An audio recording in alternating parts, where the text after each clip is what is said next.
Desligue o ruído e conecte-se aos factos. Temos 10 estadias num dos hotéis de luxo Alma Lusa na Comporta. 2 adultos, 2 noites. Assine hoje o Observador com até 58% de desconto e habilite-se a ganhar. Tudo em observador.pt.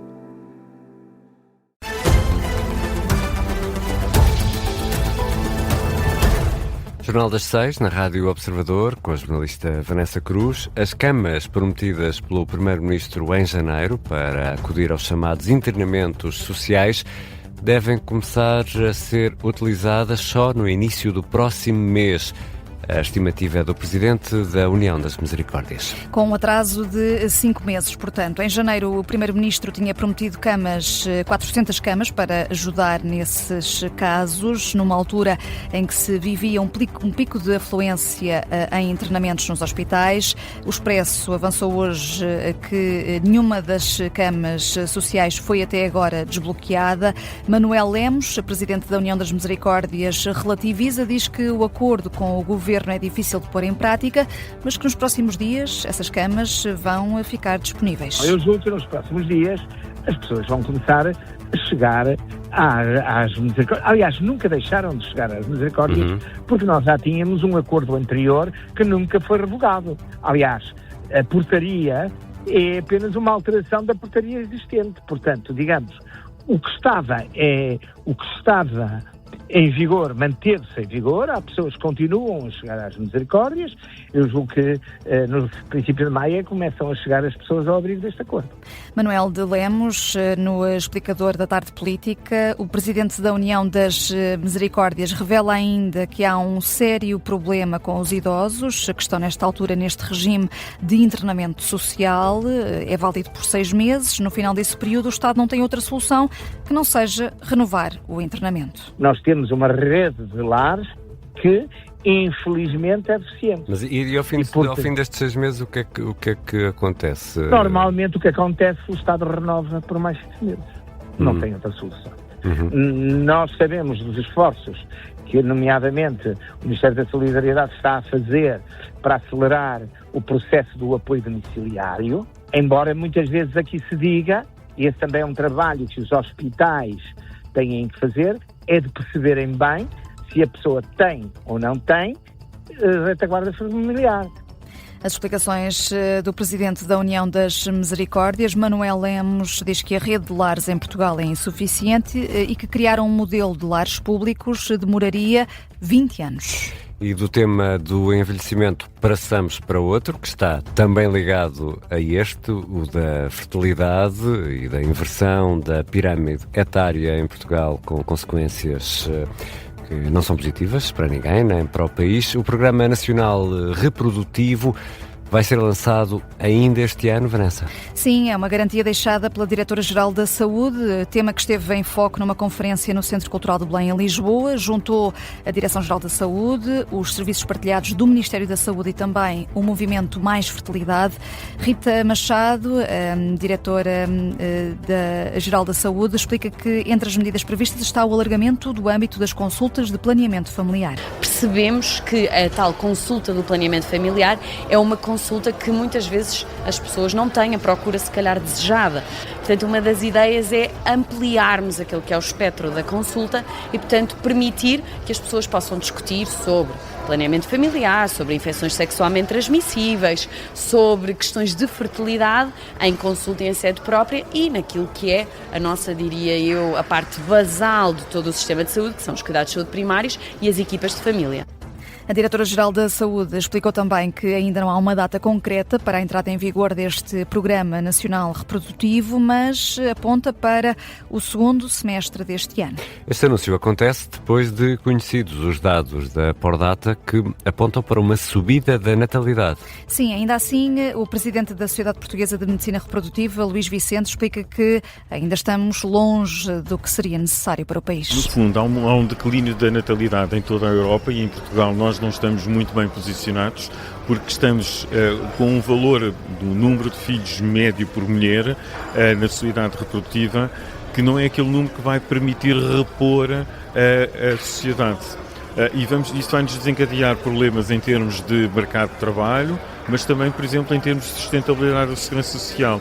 Alerta do presidente da Sociedade Portuguesa de Medicina Reprodutiva. À margem desta conferência no CCB em Lisboa, foi anunciado este Programa Nacional Reprodutivo para ficar em prática ainda este ano. O ex-ministro de Luís Montenegro e atual presidente da Câmara do Porto, Pedro Duarte, sai em defesa da reforma da lei laboral apresentada pelo governo e critica a UGT e também alguns partidos. Pedro Duarte frisa que o comentário é feito não na qualidade de Conselheiro de Estado, mas sim uma opinião pessoal. Acredita que ainda é possível chegar a um entendimento no derradeiro encontro da Concertação Social, agendado para o dia 7 de maio, é pelo menos desta forma classificado pela Ministra do Trabalho. Pedro Duarte deixa um apelo aos representantes dos trabalhadores, com críticas pelo meio a alguns partidos. Eu acho que isso é completamente compatível. Sabemos que há algumas centrais sindicais que acham que não. Até alguns partidos políticos que acham que não. E, portanto, acham que não devemos nem podemos mexer em nada. Há uma espécie de dogma à volta de umas leis que, na minha opinião, perderam a atualidade. Espero que as centrais sindicais mais moderadas, historicamente mais moderadas, que reencontrem o seu sentido de equilíbrio.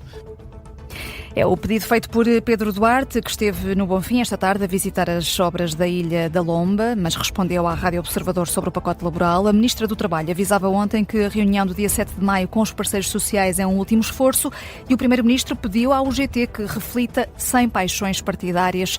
Foi mesmo esta a expressão utilizada por Luís Montenegro. E a Presidente da Iniciativa Liberal acusa o Governo de estar a empatar a reforma da lei laboral e critica as cedências que a AD tem feito à UGT. Mantendo o argumento de que a Central Sindical está presa ao século XX. Em declarações à margem de uma visita à FIL, esta tarde, Mariana Leitão acusou o Governo de estar a ser ingênuo por pensar que a revisão laboral pode ser acordada em sede de concertação social. Dá o exemplo da Agenda do Trabalho Digno, na altura apresentada pelo Governo de António Costa, que não chegou a um consenso e foi depois aprovada no Parlamento. A Iniciativa Liberal critica o facto de a Ministra do Trabalho ter convocado esse encontro para o dia 7 de maio.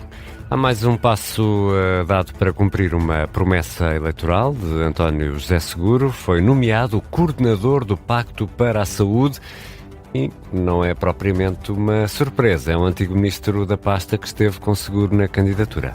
Adalberto Campos Fernandes, que foi ministro no primeiro governo de António Costa, diz que é uma honra aceitar este convite. O Sr. Presidente da República, enquanto candidato, manifestou a sua intenção de dedicar o primeiro ano da presidência a ajudar o país a fazer melhor pela saúde, a ajudar o Governo, a ajudar o Parlamento, a ajudar todos os intervenientes para que nós possamos ir resolvendo em consenso os constrangimentos que vão existindo. É esse o nosso trabalho, é um trabalho de colaboração, se quiser, de entreajuda. Eu fico muito honrado e muito sensibilizado pela escolha que ele fez de ter recaído sobre mim. Escolha de António José Seguro. O Presidente da República quer com esta nomeação que Adalberto Campos Fernandes insta o Governo a promover uma visão clara e de longo prazo para o SNS. A ideia é que Adalberto Campos Fernandes converse com o Governo, os partidos e as entidades desta área da saúde. Numa curta declaração que fez à margem de um evento sobre a reforma do Estado, Adalberto Campos Fernandes diz que não quer excluir ninguém deste Pacto para a Saúde. O país precisa muito mais de consenso do que de rupturas e nós estamos muito fixados nessa ideia. Entre as três maiores forças, ou vai priorizar o diálogo entre o PS e o PSD? O país é um país inteiro. Todos representam alguém. Não há partidos de primeira, não há partidos de segunda, todos representam alguém.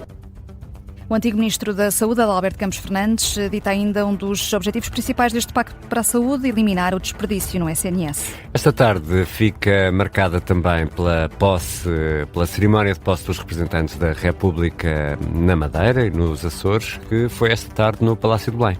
À hora exata, 6 da tarde, o juiz desembargador Paulo Duarte Barreto Ferreira pela Madeira, a professora Susana Goulart Costa vai ser a representante da República nos Açores. Vamos em direto até Belém. Martim Madeira, as tomadas de posse costumam ser sempre pontuais, esta não foi exceção e já terminou a cerimónia.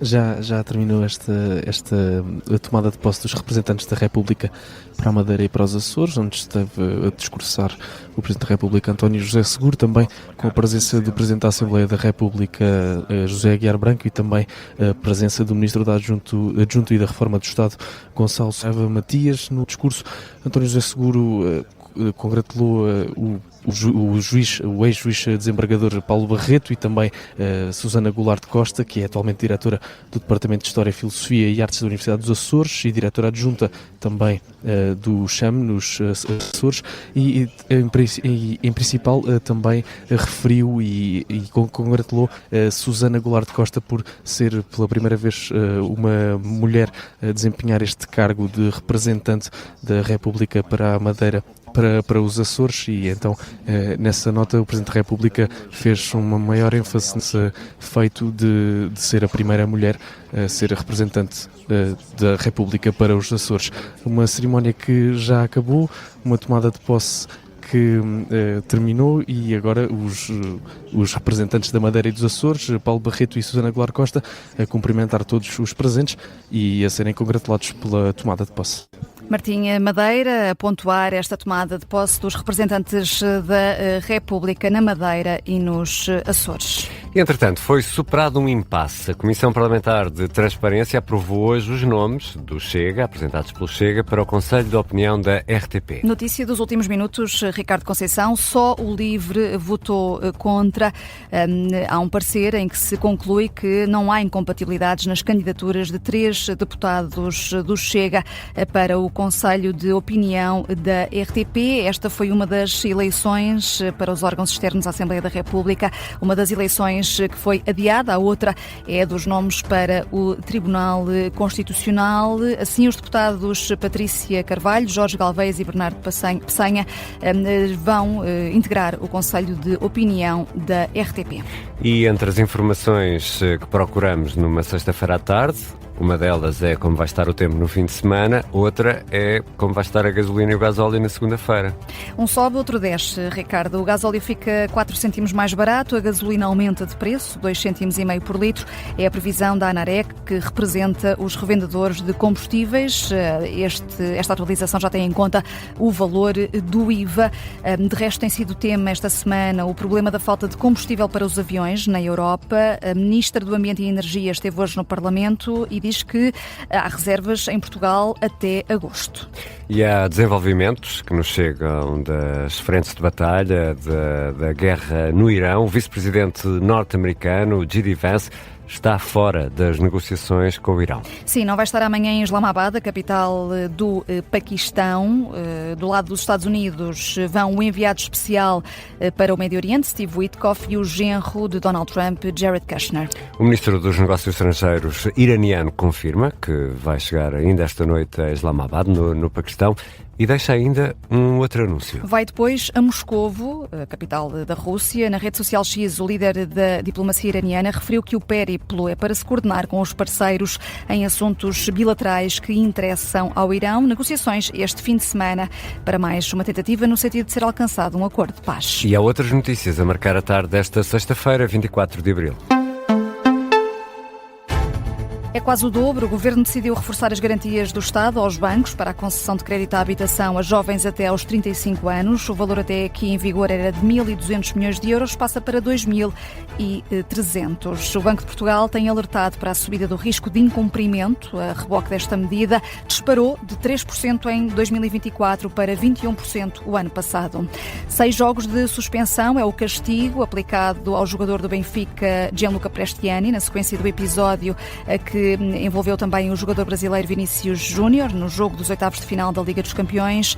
A UEFA castiga o jogador por conduta discriminatória e homofóbica. O Benfica confirma, foi notificado formalmente. Amanhã é o 25 de abril e são várias as formas de celebrar a liberdade. Há muitas manifestações, quer manifestações culturais em todo o país. Podes deixar aqui algumas, Vanessa? Sim, para além do tradicional desfile na Avenida da Liberdade, a música, como sabemos, teve um papel muito importante no 25 de abril de 74.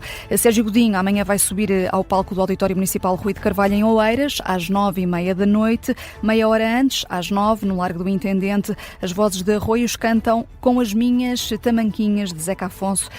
Durante a tarde, por volta das 5h, no Palácio Baldeia em Benfica, há Garota Não. E para os mais pequeninos, há também sugestões? Há várias, Ricardo. O IDB Rooftop tem a partir das 10 da manhã um mercadinho dedicado ao 25 de Abril, o Cravo Market, com bancas, atividades, workshops.